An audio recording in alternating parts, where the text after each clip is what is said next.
2-3 দিনের মারাত্মক জ্বর, সাথে র্যাশ। রুগী এবং তার স্বজনরা চেম্বারে এসে অস্থির হয়ে জিজ্ঞেস করেন, এটা কি হাম হলো নাকি ডেঙ্গু হলো? প্রাপ্তবয়স্কদেরও হাম হয় এবং প্রায়ই এই দুটো রোগকে আলাদা করতে কষ্ট হয়। আসুন বুঝিয়ে বলি। ডেঙ্গু এবং হাম দুটি ভাইরাসজনিত জ্বর। একটি হচ্ছে ডেঙ্গি ভাইরাস আর একটি হচ্ছে মেজলস ভাইরাস। এবং দুজনেরই অনেকগুলো লক্ষণ এক, যেমন অনেক বেশি জ্বর হয়, রোগী অনেক অসুস্থ হয়ে পড়ে, কিন্তু বেশ কিছু পার্থক্যকারী বিষয় আছে। এক, ডেঙ্গু জ্বরে জ্বরটাই হবে প্রথম লক্ষণ। হঠাৎ করে ভালো মানুষ দেখা যাবে হু হু করে জ্বর বেড়ে যাচ্ছে, 102, 3, 4, 5। আর হামে সাধারণত প্রথমে সর্দি কাশি হবে, চোখ লাল হবে, 1 দিন বা 2 দিন বা কয়েক ঘন্টা পর তারপরে জ্বরটা আসবে। এই ক্ষেত্রেও জ্বর খুব দ্রুত বেড়ে যায়, 102, 3, 4 হয়ে যায়। দ্বিতীয়ত, দুই ক্ষেত্রেই 3 থেকে 5 দিনের মাথায় র্যাশ আসবে। তবে ডেঙ্গু জ্বরে র্যাশটা আসবে প্রথমে শরীরে, তারপরেই এটি মুখ এবং হাত পাতে ছড়িয়ে যেতে পারে।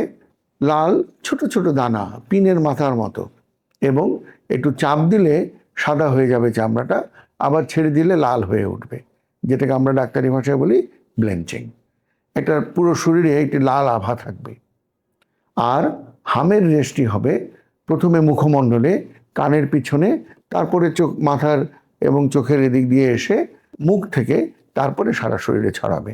তৃতীয়ত, ডেঙ্গি জ্বরে মুখের ভিতরে তেমন একটা ঘা হয় না, তবে হাম জ্বরে মুখের ভিতর সাদা স্পট বা কপ্লিক স্পট দেখা যায়, যা র্যাশ বের হওয়ার পরবর্তীতে আসে।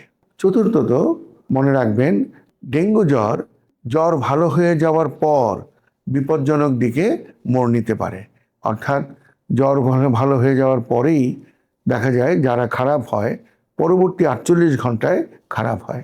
অর্থাৎ ব্লাড প্রেশার কমে যেতে পারে, রক্তের অনুচক্রিকা বা প্লেটলেট কমে যেতে পারে, আপনারা অনেকেই জানেন। আর হাম জ্বর সাধারণত 4-5 দিন পরে ভালো হয়ে যায়, এবং প্রাপ্তবয়স্কদের ক্ষেত্রে যখন ভালো হয়ে যায় সে জ্বরের সাথেই ভালো হয়ে যায়। তবে হাম জ্বরেও নিউমোনিয়া, ফুসফুসের ইনফেকশন, ব্রেইনের ইনফেকশন, এসব জটিলতা দেখে রোগী খারাপ হতে পারে।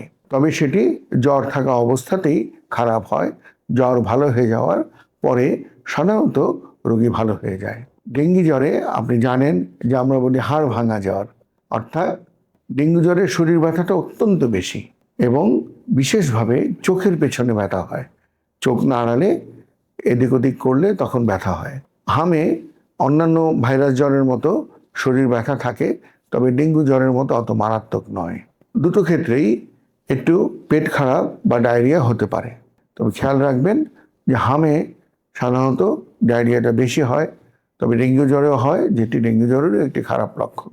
তাহলে এভাবে আমরা লক্ষণ দেখে বুঝতে পারি যে ডেঙ্গু নাকি হামের সম্ভাবনা বেশি। অর্থাৎ জ্বর আগে আসলো না জ্বরের সাথে একটু সর্দি কাশি আগে আসলো, র্যাশটা 3-4 দিন পরে এসে কিভাবে ছড়ালো, অন্যান্য লক্ষণগুলো কেমন, এইসব দেখে এতক্ষণ যে আলোচনা করলাম। তবে অবশ্যই চিকিৎসকের পরামর্শ নিয়ে নিশ্চিত হবেন যে এটিকে আসলে ডেঙ্গু নাকি হাম।